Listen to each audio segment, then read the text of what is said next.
哎呀，这天儿啊，现在大白天的只有14度，这都快6月20号了，居然这么冷。我记得去年的时候，这个时候我已经结了很多瓜了。来看看我的辣椒吧，看一看这片地里的辣椒，这几颗大概结了有40-50个这种牛角椒。但是我记得去年6月底的时候呢，我已经收了大的柿子椒，收了好几个了，而且还有很多其他的喜乐瓜。我看了一下记录呢，今年的整体收获的进度比去年要晚了1个多月。哎，今年真的很冷，还有完没完呢？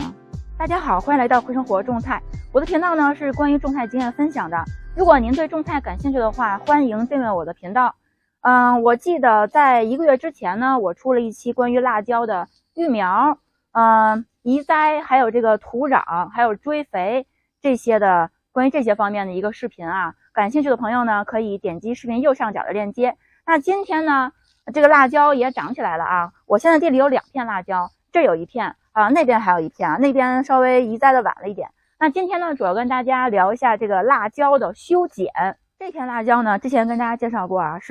我是从2月初在室内育的苗，然后是4月份把它移栽出来的。移栽的时候呢，我对它进行一些简单的修剪，然后现在都已经6月20号了，所以都已经4个多月了啊。咱实话实说，它这个辣椒呢结的不是那么的完美啊，主要是因为跟我这天气有关系，没办法，夏天时间太短了，所以我只能是先在室内育苗，然后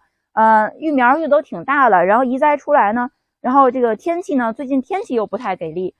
温哥华这个天气呢，最近确实比较冷啊。我相信如果大家是从4月份苗圃买的苗的话，对于那些喜热蔬菜啊，基本上就如果你没有暖棚或者暖房的话，就基本上全军覆没了吧。所以像我这个辣椒移出来之后呢，基本上是没有任何覆盖的啊，就是靠天吃饭的。所以今年天气比较冷，但是是不是就是每年都是这样呢？那不是的。也不要气馁，就是说好像温哥华种不了这些喜热蔬菜，也不是的啊。今年也是偏冷，去年就比较偏热，去年呢这些辣椒呢长得都特别好。所以说这个辣椒呢4个多月了，如果您那儿天气特别合适的话，它就应该会长得是特别好了，应该结很多辣椒了。那什么样的天气比较合适呢？就是夏天的温度在25到30度的时候，这辣椒是长得最好的。那像在我这里呢，气温白天最高的温度就没超过20度，夜晚的温度呢到现在6月份了还在10度左右徘徊，所以呢这些菜就是现在在这撑着。这样的天气呢，在温哥华来说呢，人感觉是非常舒服的。你看我就是基本上单衣就可以度过了啊，就是非常舒服，也不热，也不冷。可是对于这些喜热蔬菜呢，就是为难他们了，对吧？只希望明年有个好天气吧。那这一片辣椒呢，之前移栽的时候，我对它进行的修剪方式呢，就是落腿，就是在那个它的分叉点以下，所有的叶片和小芽全都给它去掉。那现在我们来看另外一片辣椒。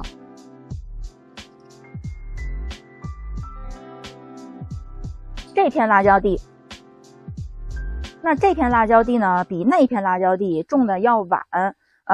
这片呢是我在5月份的时候移栽到这片地里的啊。我相信如果是大家是从4月份苗圃买的苗的话呢，那进度应该和这个差不多，就是现在刚开了好多花，然后呢也没修剪。那今天我们就给它修剪啊。那边已经结了40-50个的那个牛角椒了，这边还没有结。关于辣椒的品种呢，去年我种了大概有10几种辣椒，我也做了一个关于10几种辣椒比较的视频。那今年呢，我就进行了精简，我在这11种当中呢，选择出来4种我个人比较喜欢的。有一种是那种泰式小尖椒，是泰式朝天椒，它是那种它小嘛，可以长很多，然后做调味用的。还有一种呢，就是那边的那个牛角椒，它是不辣薄皮的。这边呢还有2个品种，一种是叫匈牙利辣椒，是一种黄色薄皮微辣的，我们可以做辣罐就是在那个辣椒里面塞上肉，然后那种特别好吃的叫辣罐，或者是然后这边还有一种辣椒就是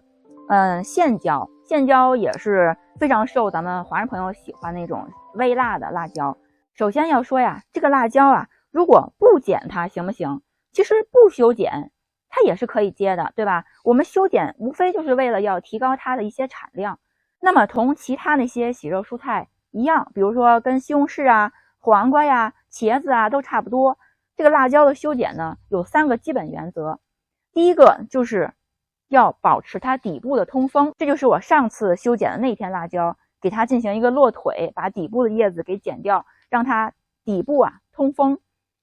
第二个基本原则呢，就是剪掉老叶、黄叶、病叶，还有互相遮挡阳光的那些叶子，因为辣椒呢它是喜欢阳光的蔬菜，它每天的日照最好在6到8个小时，所以把那些没有用的叶子剪掉之后呢，它健康的叶子才能够更好的进行光合作用。那第3个基本原则呢，就是对辣椒来说要给它一个漂亮的树形，因为这个辣椒呢它是多年生的蔬菜，它多年生呢就是如果您种的时间长了，就会发现它底部那个主干变得木质化了。所以在有的很多地方南方它这个辣椒是可以过冬的，然后它是可以多年生的，今年长完明年接着长。所以保持一个树形，就它首先底部通风，然后呢它就是更好管理。这就是辣椒修剪的3个基本原则。这个辣椒的生长有一个特别有意思的现象，就是在它长到一定高度的时候，比如说10厘米左右它就会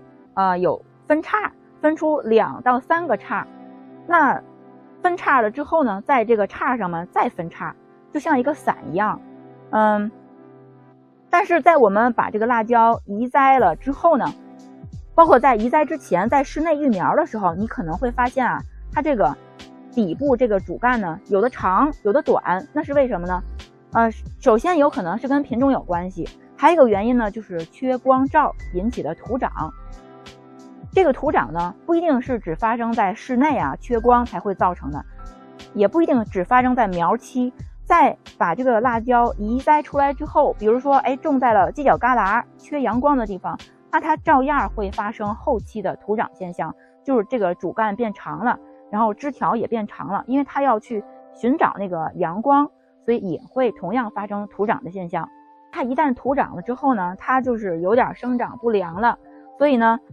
我们尽量要避免这个徒长，所以尽量给它充足的光照。所以辣椒的修剪呢，大家纠结的就3个问题：第一，要不要落腿；第二，要不要掐尖儿；第3，要不要打侧枝。首先我们来说第一，落腿我认为这个腿是必须要落的我去年呢种了有一盆辣椒呢是没有落腿的，大家可以对比一下，没有落腿就是说没有把底部的那些侧枝叶片剪掉的话，那它底下会萌发出很多的侧枝，所以它的营养呢就集中供给那些侧枝，所以它整体植株就不高，然后它光长枝条光长叶子了，就是没有时间来开花结果。对于那些夏天特别短的地区呢，就很不划算呢。你长那么多叶子，长那么多枝条，没有时间让它结果开花对不对？所以我认为对于夏天短的地区腿是一定要落的。当然如果您那里夏天特别长，辣椒都多年生的，那其实也是你不修剪都没事就像刚才说的那样。那辣椒的第2个修剪的方法呢，就是要掐尖儿。关于要不要掐尖儿呢，其实道理都是一样的。您把那个尖儿给它抹掉的话呢，它底下就会萌发出侧枝。所以说同样的道理，对于夏天特别短的地区，像我这里掐尖儿了，那它长了很多的侧枝，也没有必要对吧？那什么时候结果呢？什么时候开花呢？它营养光给那些枝条了。所以对我来说我是没有把辣椒进行掐尖的那第3呢，就是剪侧枝不掐尖，把侧枝剪掉了，那它的营养呢就集中往顶端供给，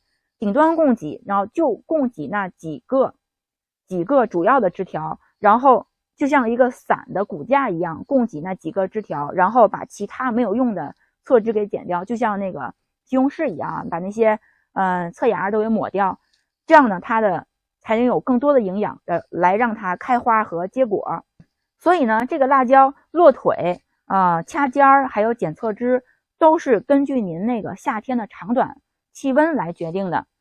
夏天短落腿剪掉侧枝不掐尖让它往上长，夏天长的话呢就是落腿然后掐尖让它萌发出更多的侧枝。在这里呢，我给大家举一个例子。去年呢，我有一颗辣椒呢，之前在室外放着，它冻坏了，最后捡到只剩一个秃杆儿。然后后来呢，去年天气特别合适，在那个秃杆儿上面啊，它又长出来4个侧枝，所以1颗变4颗。当时我还做了一个视频。所以说这个植物它生长的生命力是非常顽强的。当你给它